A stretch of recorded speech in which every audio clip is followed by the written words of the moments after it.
a bird on a tree. I'm just sitting here.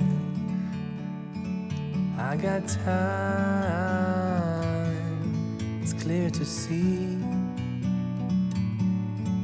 From up here, the world seems small. We can sit together. It's so beautiful, you and me. We meant to be in the great outdoors, forever free.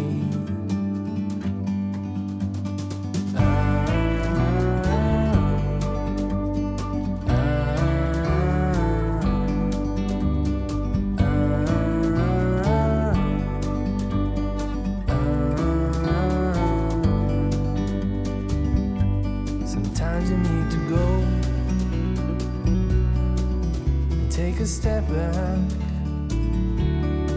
to see the truth around you. From a distance you can tell.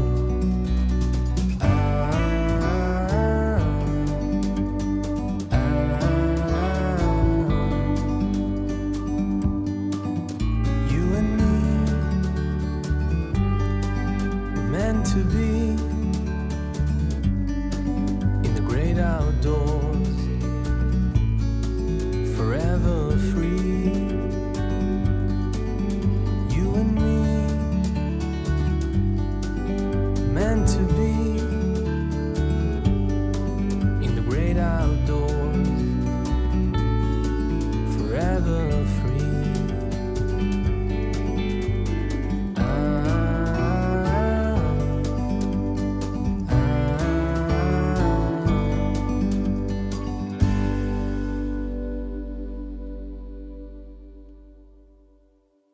자, 그만 가고 싶으시죠? 그냥 끝낼까요? 네, 파도 소리 들리고 바람도 좋고 그 다음에 개송 있는 자리에 잠깐 머물렀는데 제가 숙제 하나 드릴게요. 숙제. 백사장이 이제 시작되거든요. 이게 샛별해수욕장. 그러면 이제 백사장의 양 끝에 이렇게 곶이 있습니다. 곶. 저 밑에도 곶이 있습니다. 즉 백사장의 양쪽에는 늘 곶이 있어요. 백사장 양쪽에 곶이 있습니다. 그러니까 곶이 백사장의 경계다. 이렇게 보시면 되거든요. 왜 그럴까요? 어렵죠? 요건 숙제입니다. 숙제. 한번 이제 걸으시면서 이따가 결론은 이따가 말씀드릴게요. 근데 이제 여기 보면 연방죽이라고 표지판이 있습니다. 연방죽.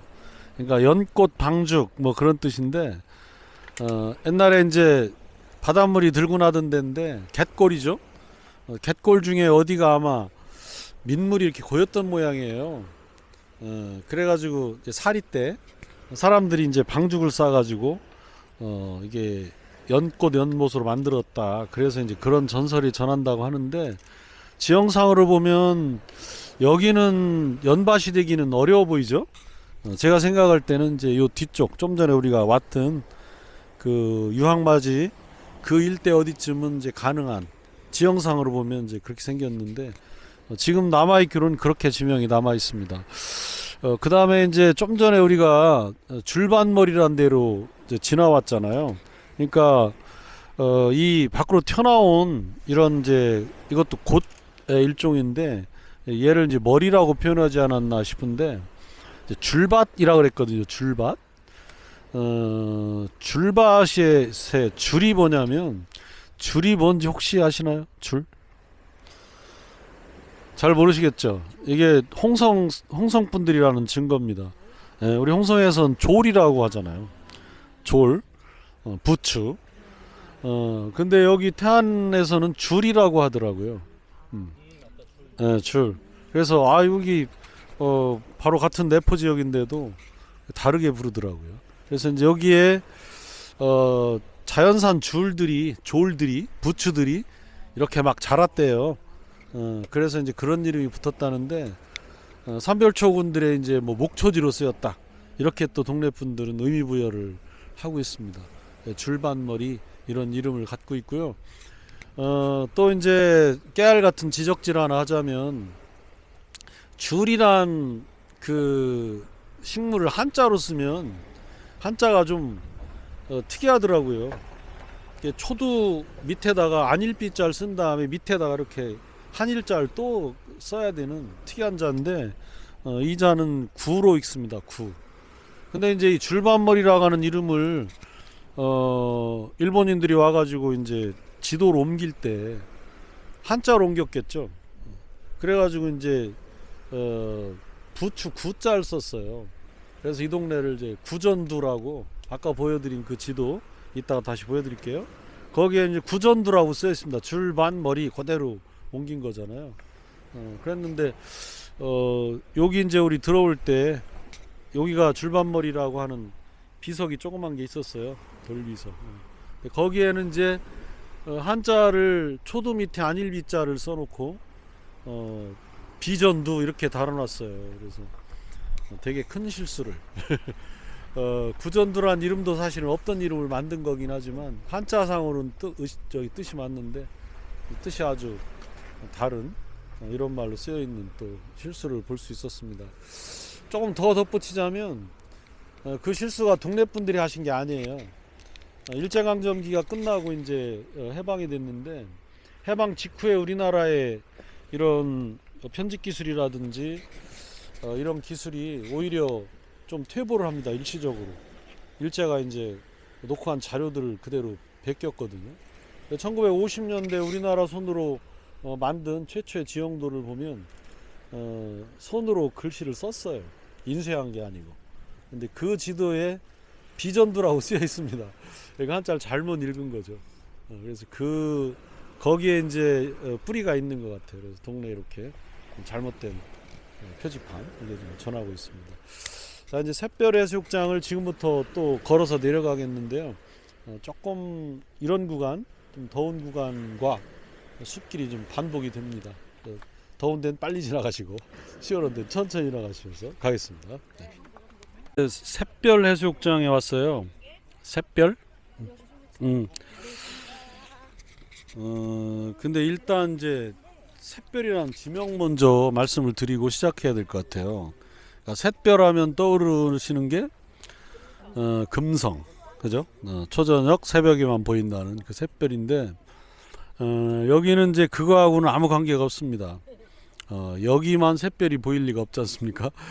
여기가 샛별이라는 이름이 된 이제 이유는 두 가지인데요. 추정하기를 첫 번째는 바로 이제 이겁니다. 이거 지금 이것도 방조제잖아요. 이게 막혀 있죠. 근데 지금 좀 전에 더워서 이제 여기로 후퇴를 했는데 좀 전에 거기 수문이 있었어요. 수문. 저기에서 나오는 물을 막는 이제 수문인데 저 수문은 이제 물을 막는 역할보다는 오히려 밀물대 역류를 막는 역할을 하죠. 그걸 해야만 간척지가 되니까. 근데 얘는 이 지도에 보시면요. 자, 이 지도 보시겠습니다. 이 지도에 보시면 얘는 어디냐면 여기에요. 여기. 그럼 여기 보면 막혀 있잖아요, 이미. 여기가 다 막혀 있습니다. 그러면 잘못 얘기했네. 여기 이게 1916년 현재가 막혀 있습니다. 그러면 이제 그 전에 이걸 막았다는 얘기가 되는데 막았다고 하면 그러면 일제강점기 이전에 막았다? 조선시대에 막았다? 조선시대에 막을 수 있을까요? 근데 조선시대에 꽤 많은 간척지가 있었습니다.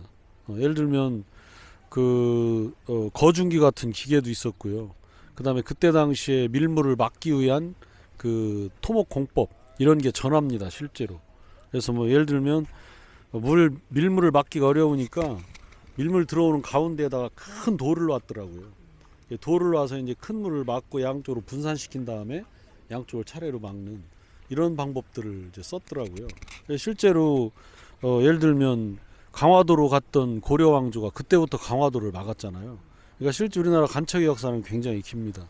그러니까 이 지도에 따른다 그러면 얘는 조선시대 후반부쯤에 막았을 가능성이 굉장히 높습니다. 그래서 이제 얘를 만들었는데 지명에서 그게 전한다는 거죠. 샛별이라는 지명이 바로 새벌에서 왔어요. 새벌. 새로 만든 들판. 새벌이 이제 샛벌이 됐다가 샛별로 아름답게 바뀐 거죠. 그게 이제 첫 번째 추정이고요. 두 번째는 이제 새벗이라는 이름에서 왔다. 새벗. 벗이란 건 뭐냐면 뭐 친구란 뜻이 아니고요. 염전에 옛날 염전에 여러 가지 기구들을 놓고 했던 그 집을 벗집이라고 불렀습니다. 염전집. 벗집에 들어있는 이제 제일 대표적인 시설이 그 소금 가마예요. 염분이라고 하는 소금 가마. 지금은 이제 햇볕으로 바닷물을 날리는 천일제염을 하잖아요. 근데 옛날에 우리나라는 천일제염이라는 방식이 없었습니다.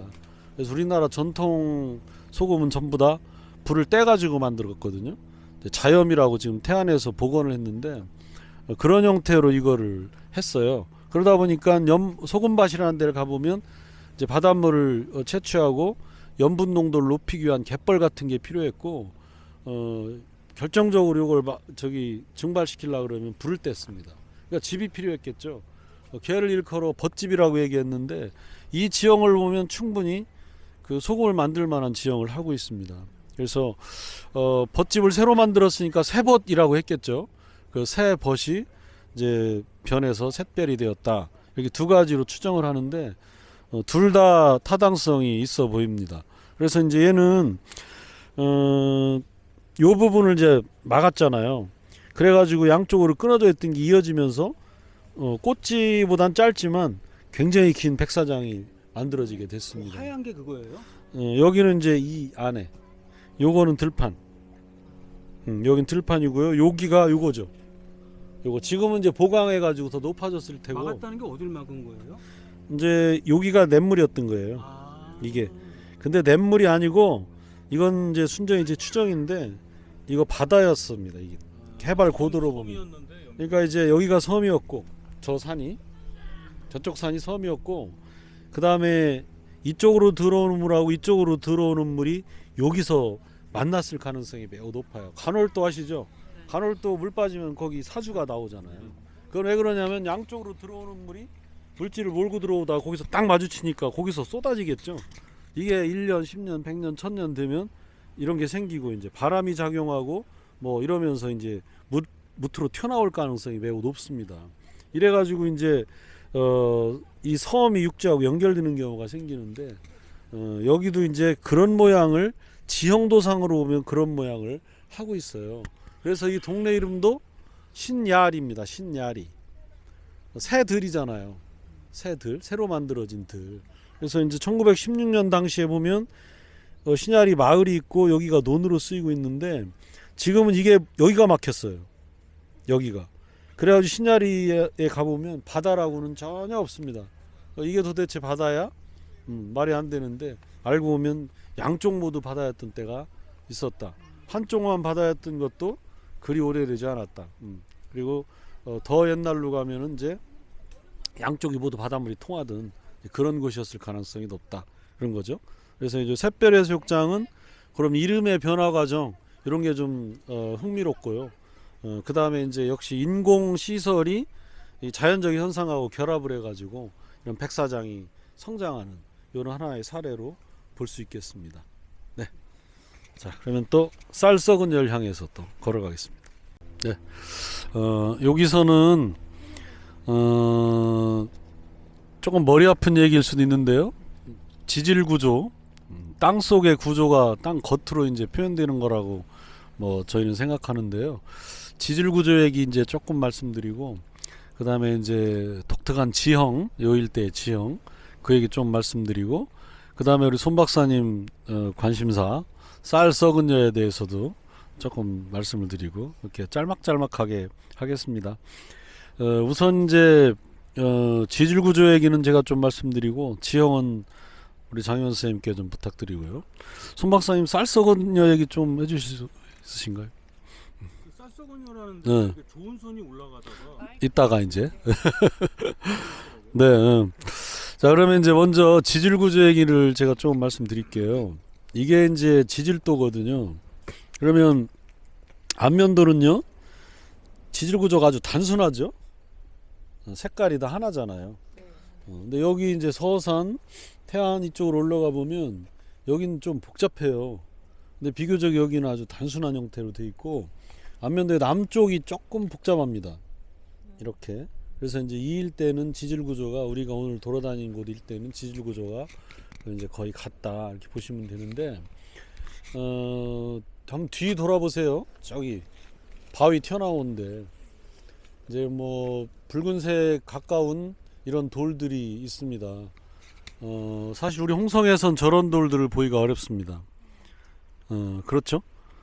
뭐 줄무늬가 있거나 아니면 화강암이거나 통바위 이렇게 돼 있습니다. 그 다음에 이제 앞을 한번 보세요. 앞을 보면 비슷한 것 같더니만 좀 회색인 돌이 또 껴 있잖아요. 그 다음에 이제 저 멀리 또 비슷한 돌이 또 있고 그렇습니다. 우선 이런 돌들은 퇴적으로 만들어진 돌입니다. 퇴적. 근데 어디서 퇴적됐냐면 바닷속에서 퇴적된 걸로 분석을 합니다.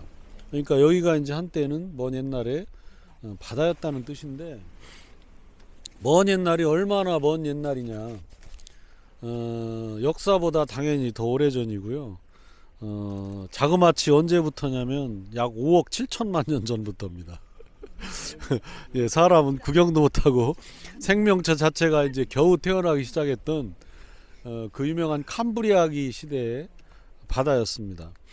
그때부터 한 4억 800만 년, 뭐 고등학교 때 들어보셨을 거예요. 이런 거 들어보셨죠? 캄브리아기, 오르도비스기, 실루리아기, 이런 거 가물가물 기억나시죠? 그 시기에 여기가 이제 바다였는데, 바다 속의 땅이었다고 하면 석회암이 되게 있어요. 석회암. 왜냐하면 석회질은 지구상에 있는 석회질은 다 바닷속에서 생겼습니다. 바다에 이제 조개껍데기, 산호 얘들이 변성했거나 아니면 바닷물 속의 화학 반응 때문에 탄산 칼슘이 집적이 돼 가지고 만들어지는데, 이 일대에는 석회암이 없어요. 그럼 이제 앞뒤가 안 맞죠?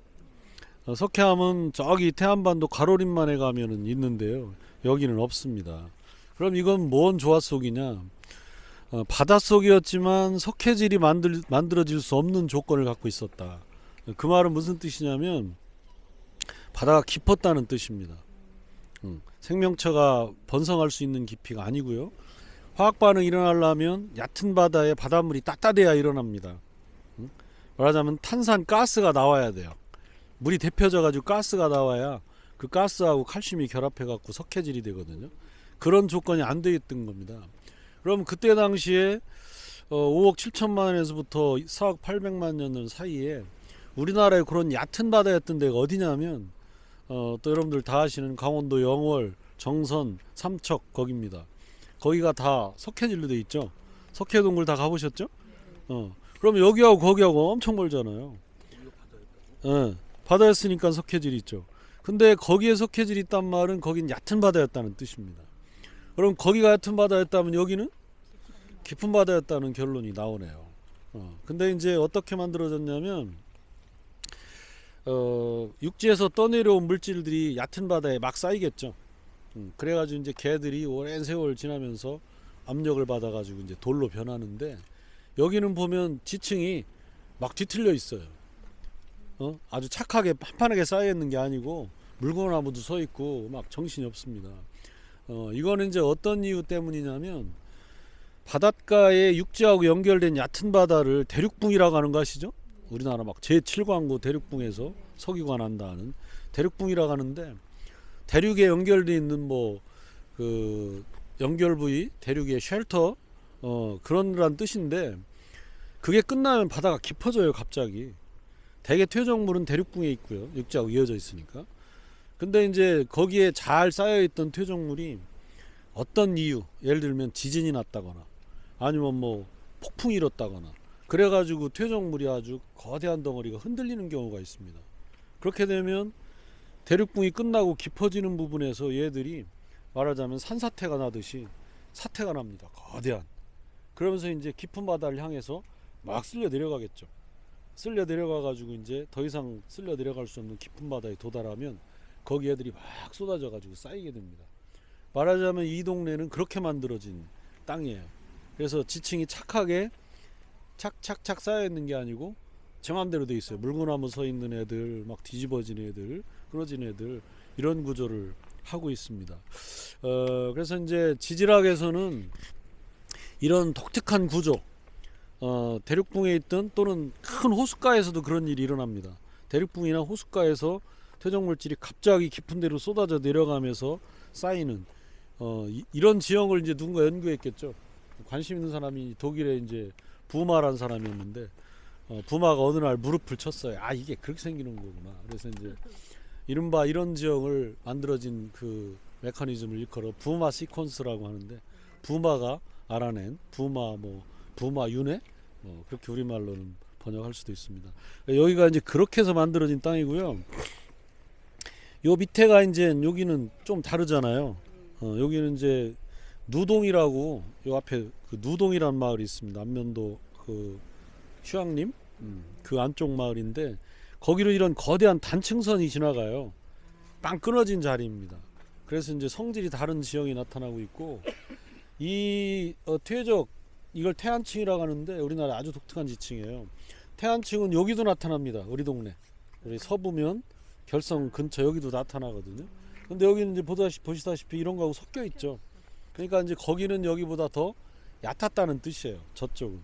그 다음에 이제 여기 깊고 여기 얕고 가운데 여기 천수만, 여기 더 깊은 거잖아요.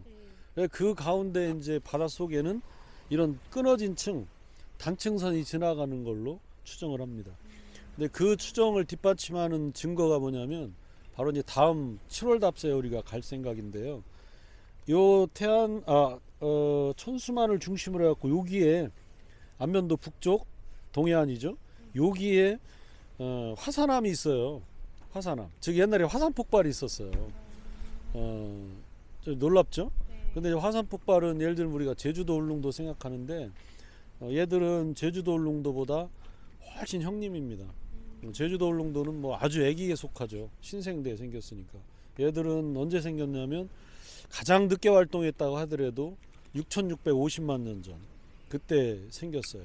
어쨌든 그 시기에 여기가 화산 활동이 있었고, 다음 7월 달에는 그 화산암들을 보여드릴게요.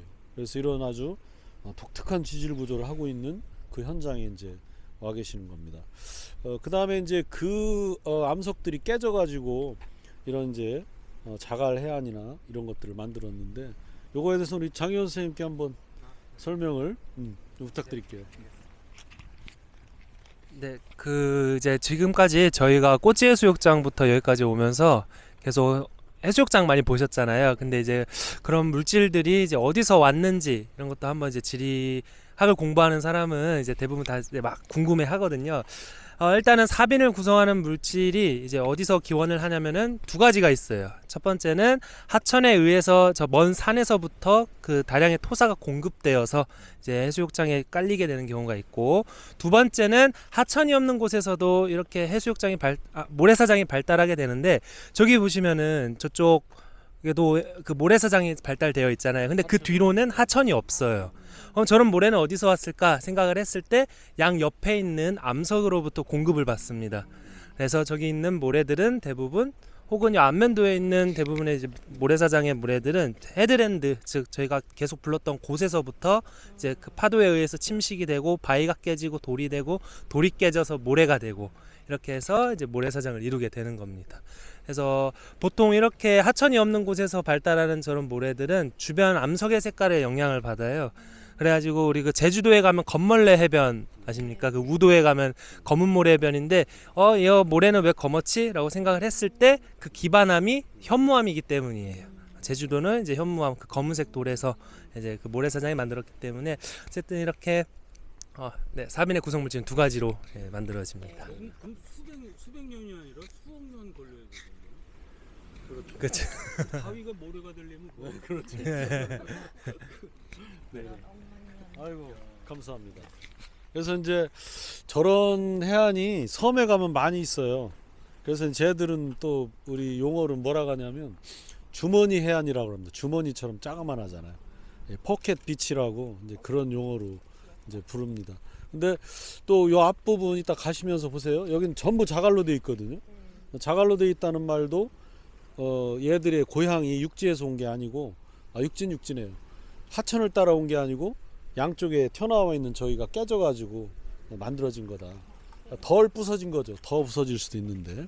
네. 그 다음에는 이제 그 쌀썩은녀에 대해서 우리 손 박사님께 저는 잘 모르는데 그거 응. 질문을 던진 거예요. 네네. 질문을 해주세요.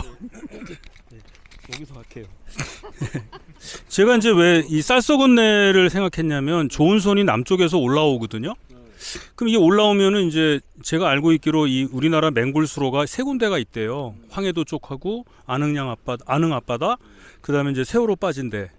그래서 이게 배들이 난파를 당한답니다. 그 난파를 당하면 그 쌀을 이제 그 훔쳐가려고 도적들이 극성을 했대요. 그래서 이게 이제 쌀썩은내라는 얘기를 제가 많이 들었어요. 이게 지명이 어떻게 나오게 됐냐? 그러니까 그 앞에서 난파를 당했다 하는데, 또 하나가 뭐냐면은 1800년대 후반부터 1900년대 초에 황성신문이라든가 무슨 뭐 이런 매일신보 이런 데 보면 이쪽에서 해적들이 자주 출몰을 해요. 그래서 이 정렬비열도라든가 그쪽 앞바다에 해적들의 조선 최고의 그 해적들이 있어서 그걸 퇴치하기 위해서 군대를 파견했고, 또 실제로 그 군대를 지휘했던 사람이 그 성오리에 가면은 그 금령김 씨라고 하는 데 있어요. 그 사람들이 그걸 했대요. 그 이제 권총 탈취 사건도 있거든요. 그래서 이게 좀, 그래서 제가 여쭤봤고, 또 하나는 이게 이제 아까 이제 말씀드렸는데 그 심청전의 무대가 어디냐. 그 심청전이면 용왕님의 노여움이면은 이 바다에서 빠지는 거예요. 그럼 황해도 쪽이거나 뭐 진도나 이쪽인데, 이게 이쪽에서 중고제, 근데 판소리라는 게 중고제라는 게 그 중고제가 나오고 그다음에 소설이 나왔다 그러더라고요. 소리가 나온 다음에 그 구조 소설이 됐대. 그러면 중고제가 먼저 나왔으면은 동편제나 서편제보다 여기가 먼저 나왔잖아요. 그러면 춘향전의 무대가 아니 심청전의 무대가 여기 아니냐. 그리고 이제 허균의 홍길동전도 그 해양에 대해서 자세히 알아야 되는데 이쪽밖에 없어요. 그것도 아마 또 허균이 그렇죠. 이걸 때일 가능성이 크죠. 근데 이게 근거는 없어요. 근데 이제 다만 아까 제가 그 어떤 그 유물론적 입장에서요. 그러니까 사회경제사적 입장에서 봤을 때는 여기가 많다는 거죠. 학문적 방법론에서. 물론 이제 주장하는 사람은 다르지만, 예. 그런데 안흥에서 난파를 당한 배가 어떻게 여기까지 왔을까? 그거를 이제 저는 모르죠. 그거는. 네. 그냥 얘기가 뜬소문입니다. 근데 뜬소문에 의미를 부여하려고 제가 말씀드려봤습니다. 네. 감사합니다. 역시 모르는 게 없는 손 박사님께서 제가 그러면 뭐 충분한 답이 될지 모르겠지만 그거에 대해서 좀 설명을 드려볼게요.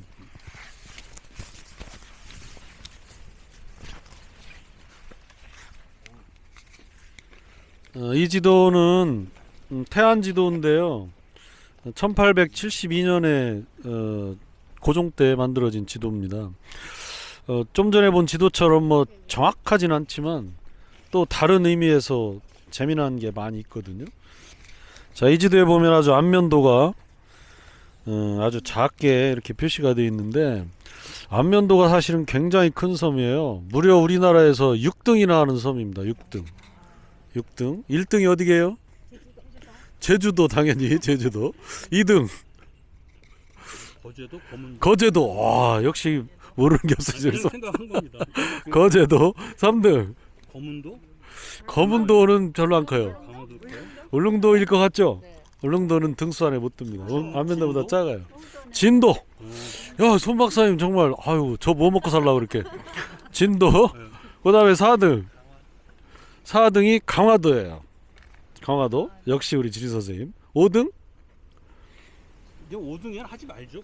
5등 해야지 6등을. 5등을 해야 6등을 하죠. 5등. 우리 인정수 혹시 모르십니까? 5등. 꼭 맞춰야 되는데 남자로 시작하는. 와. 그 다리 연결됐어요. 어쨌든 섬입니다. 남해도. 그래서 이제 6번째 섬이에요. 근데 여기서는 아주 생략을 엄청나게 했네요. 이유는 간단합니다. 조선시대 여기는 서산 땅이었거든요. 여기 서산. 서산, 승원, 뭐 중장 이렇게 서산 땅이라고 표시가 되어 있습니다. 그래서 이제 여기는 생략하다시피 했고 여기는 홍주 땅입니다. 황도에서부터 다. 그다음에 이제 태안 땅은 요만큼 분이 없었어요. 안면도에서. 자, 근데 이제 손 박사님 말씀하신 이 쌀 썩은 여에 대한 얘기를 짧게 해본다면요. 이제 저 삼남에서 올라온 쇠곡이 여기를 거쳐서요. 여기 원산도가 있어요. 요 밑에. 그럼 원산도에서 쇠곡선이 전부 다 일단 그 항구로 들어갑니다. 왜냐하면 이제 여기서부터가 전쟁이에요. 바로 이 앞바다가 아까 말씀드렸듯이 1km에 이르는 암초지대예요. 그 다음에 이제 이게 밖으로 튀어나와 있고 저 밑에 또 원산도 밑으로 이제 넓은 바다이기 때문에 굉장히 조류가 셉니다. 조류도 세고 연안류도 세고. 그래서 이제 항해하기가 어려운 데로 소문나 있던 데라서 원산도에서 배를 좀 손 보고 선원들 배불리 먹이고 그 다음에 이제 얘가 여기를 출발합니다. 제일 첫 번째 어려운 관문이 바로 여기였다고 이제 전합니다. 쌀 썩은요.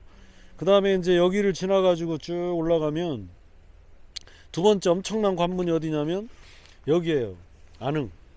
안흥량. 그래서 안흥과 여기 신진도라는 섬이 있습니다. 요 사이로 이제 가는데 여기에 큰 진성이 있었던 이유가 배가 여기로 들어가는 거예요. 일단 여기 가서 또 배 정비하고 선원들 먹이고 그 다음에 이제 최고의 어려운 데가 바로 여기입니다. 관장목이란 데. 관장목. 그래서 뭐 지난번에 우리 정락수 선생님 말씀이 뭐 유리 같다. 속에 들어가면 물살이 빨라가지고 뻘들이 다 씻겨나가서 거기에 바닷속에 들어있는 암초들이 막 유리처럼 뾰족뾰족하대요. 그리고 여기가 이제 최대 난 코스예요. 그러니까 여기를 지나가지고 겨우겨우 가면 그 다음에 어디가 기다리고 있냐면 강화도 손돌목이 기다리고 있어요. 얘들을 돌파해야 이제 서울까지 가는데 여기가 이제 최고 어려운 데였대요. 여기가 이제 두 번째 어려운 데고. 근데 이거를 피하려고 이제 고려 이래로 고민한 것이 뭐냐면 여기를 자르는 거였어요. 이게 굴포 운하입니다. 태안하고 서산 사이에 이 바다하고 여기 천수만과 안면도를 자르는. 지금도 굴포 운하터가 있고 가보신 분 계실 거예요. 이걸 이제 500년권 잘랐는데 결국 실패를 합니다. 여러 가지 이유로. 돌멩이 바위가 있어서 못했잖아요. 뭐 하여튼 그 복잡한 이유 우리 첫 번째 주제로 다뤘었는데 여기가 신진도고요. 여기 안흥이고요. 요거를 피하기 위해서 저걸 자르려고 그랬는데 실패하니까 요걸 자릅니다. 요걸 잘라갖고 요 소근진 앞바다로 모양이 똑같이 생겨서 착각했습니다. 소근진으로 이렇게 지나가는 시도를 두 번째 합니다. 근데 이제 요건 의향운하라고 하는데 거기도 마치 이제 사마귀 목처럼 개미 허리처럼 생겨서 의향이라고 하는데 여기도 결국은 또 실패를 하고 말아요. 그래서 이제 궁여지책으로 그럼 쌀 썩은 열에도 피하자.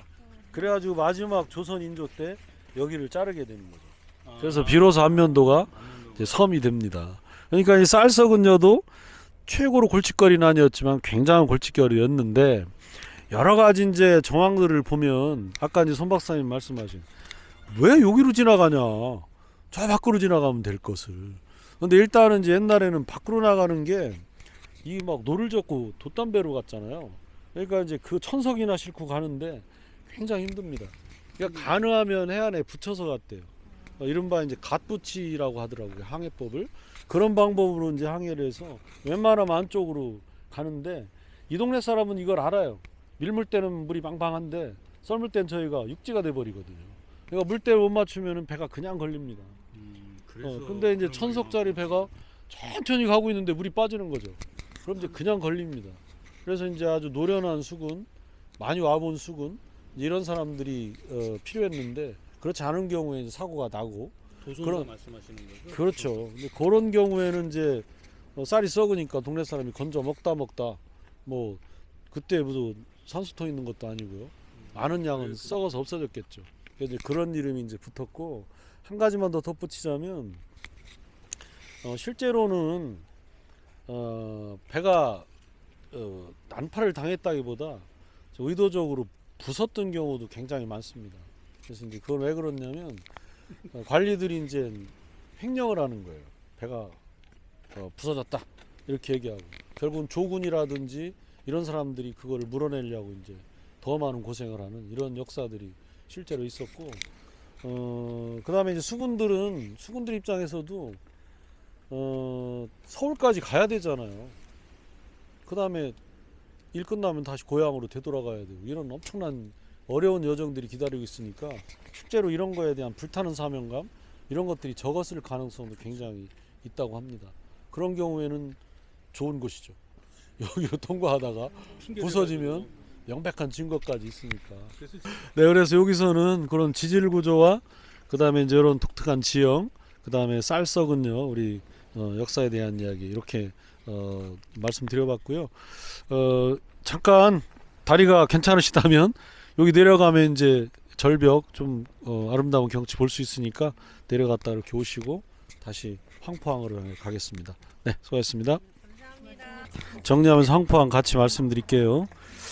일단은 이제 황포라고 하는 데는 지금 여기입니다. 근데 여기 한자가 보면 목 항자예요. 그러니까 황포가 아니고 항포입니다. 그러니까 이제 보시다시피 여기가 목이잖아요. 짤록한 목. 그래서 이제 옛날에 이런 항이 이런 곳에 많이 붙었습니다. 그래서 이제 혹시 저기 대산반도하고 그 이원반도 사이에 대산반도에 있는 황금산 혹시 아시나요? 황금산. 거기도 이제 가로림만으로 들어가는 목이라서 원래 항금산이었어요. 근데 항금산보다는 황금산이 더 좋잖아요, 어감이. 그래서 이제 거기도 이렇게 바뀌었고 여기도 이제 황포 이렇게 바뀌었습니다. 그래서 원래는 보시다시피 이렇게 목이잖아요, 목. 근데 이제 지금은 여기가 막혀 있는 겁니다. 이렇게 저 뒤를 돌아보시면 방조제 저기 반듯한 거 보이시죠? 그 방조제가 바로 여기서부터 여기를 이렇게 막은 거고요. 이게 이제 이렇게 모래가 쌓여가지고 만들어진 겁니다. 그래서 만의 입구를 얘들이 이제 성장하면서 점점점 막아가는데 보통 이제 얘를 사주라고 불러요. 사주. 오늘 계속 사주 얘기 많이 이제 했었잖아요. 그런데 얘는 이제 이런 이제 물살의 흐름 같은 게 빠르고 만의 끄트머리 이쪽에서는 이렇게 안쪽으로 구부러지는 경우가 종종 생깁니다. 그래서 마치 불이 같이 생겼다. 그래서 이제 새불이 사취라고 이제 한자 말로 이렇게 부릅니다. 그러니까 원래는 이게 사취로 돼 있던 건데 지금은 이렇게 막아가지고 이게 모두 육지가 됐습니다. 바로 이제 그곳 황포에 와 있고요.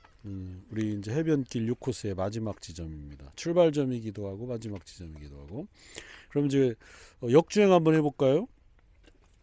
여기서부터 이제 이렇게 되돌아가면 아까 봤던 여기 망제 여기 쌀썩은요 여기죠. 그래서 여기 이제 해수욕장이 전부 자갈돌로 돼 있던 거 기억나시죠? 그래서 원래는 여기 조그만 봉우리 하고 육지가 떨어져 있던 것 같아요. 근데 그 자갈들이 쌓여가지고 이제 연결된 거죠. 이런 일도 종종 벌어집니다. 그다음에 여기 이제 샛별 해수욕장 보시다시피 1916년 당시에 다 논으로 바뀌어 있습니다. 근데 요거는 이제 인공 제방 이고요. 과거에 물이 이렇게 들어오고 이렇게 들어오니까 물이 마주치는 이 지점이 이제 쌓여가지고 높이가 좀 얕죠. 그래서 해발 10m 정도밖에 안 되는 것으로 지형도에 표시가 되어 있습니다. 그래서 이제 여기가 다른 데보다 좀 고도가 높았는데 여기를 막아버리니까 여기가 이제 농토로 변하고 이제 해안이 양쪽에 있었는데 이쪽만 해안이 남았겠죠. 그랬다가 이후에 이제 여기를 막아버리니까 여기가 모두 육지가 됐습니다. 그래서 실제 이따가 갈 때 우리가 여기로 이렇게 가거든요. 갈 때 신야리라고 하는 마을인데 신야리 셋들 지금 보면 이제 완전 육지 안에 들어 있습니다. 그 다음에 이제 이렇게 올라가면 아까 여기 그 줄반머리 아까 한자 말씀드렸었죠. 여기 일본 사람들은 이렇게 구자로 정확하게 써놨습니다. 부추란 뜻입니다. 그 다음에 이제 여기를 막은 거였죠. 여기 막았던데 그래서 이 안에 여기가 이제 그 유황마지라고 하는 그 들판이고요. 이 일대를 유황마지라고 이제 부르더라고요. 그래서 여기를 막아서 여기가 이제 육지가 되니까 이 병술만 백사장 여기까지 길게 뻗어 있었습니다. 우리가 길을 잃어서 잠깐 내려와서 걸었던 거기가 지금 백사장으로 변해 있는 거죠. 그 다음에는 이제 그 캠핑장을 지나가지고 여기가 또 막혀 있습니다. 이렇게 우리가 이제 걷기를 출발했던 부분이 바로 여기죠. 그래서 이제 이 일대가 지금 전부 골프장으로 바뀌고 있던 이제 그 부분이고요. 이 안에가 모두 전부 육지로 바뀌어 있습니다. 그래서 보면 여기 그 서육포라고 써 있는 여기하고 생리동이라고 써 있는 요 동네하고 요 거리는 불과 600m밖에 안 돼요. 근데 여기는 천수만입니다. 여기서 이렇게 올라가는 천수만. 여기는 이제 서해안. 그러니까 이제 아까 말씀드렸듯이 안면도를 자르는 게 그렇게 어려운 일이 아니었던 거죠. 요 정도를 잘라놓으면 실제 땅을 파는 건 이 정도, 나머지는 갯거리였으니까 가능했다는 이제 얘기가 되겠습니다. 그 다음에 요것도 일종의 섬이었는데 사주가 발달하면서 지금은 전부 육지로 변해버린 거고요. 여기가 이제 둔둘이라고 이게 뭐 둔병 주둔할 때 둔자죠. 그래서 여기가 이제 삼별초 전설하고 관계가 있는 그곳이었고요. 여기가 이제 제가 갑자기 들어갔던 여기 대법원 연수원이 있던 바로 거기입니다. 그래서 여기도 역시 전부 바닷물이 들락거리던 그런 자리였다는 걸 알 수가 있습니다. 그래서 이런 이제 긴 백사장이 이런 육지가 연결되는 과정, 또 사람이 작용하는 과정 이런 걸 거치면서 확대가 되는 이런 모습도 볼 수 있었고, 자연환경과 인간의 어떤 상호작용 그런 것도 볼 수 있었고요. 또 쌀서 근저에서는 이런 이제 우리나라 조은의 역사 그런 것도 엿볼 수가 있었습니다. 그래서 오늘은 이제 이런 정도로 답사를 정리하려고 하고요. 오늘 애써주신 장현 선생님도 한 말씀. 저희가 이제 오늘 인간과 자연과의 그러한 상호작용을 알 수 있었던 답사였습니다. 그래서 뭐 사고 침식도 저희가 처음부터 얘기를 했었는데, 인간이 막 자연에 너무 개입할수록 또 자연도 많이 아파하고 오히려 인간에게 더 피해를 주고 하는 걸 좀 더 깊이 생각하면서 자연과 함께 어울릴 수 있는 그런 미래지향적인 곳으로 발전해야 되지 않을까 싶습니다. 네. 고맙습니다. 원래 저희 순서는 이렇게 또 마무리 뭐라고 하죠? 감상 이런 걸 한번 참가하신 분들께 한번 듣는 시간도 갖는데, 오늘도 많은 분들이 오셔가지고 다는 못 들을 것 같고, 더운 날 어려운 걸음 해주셔서 정말 고맙습니다. 덕분에 아주 즐겁고 행복한 답사였던 것 같습니다. 네, 마치겠습니다. 고맙습니다.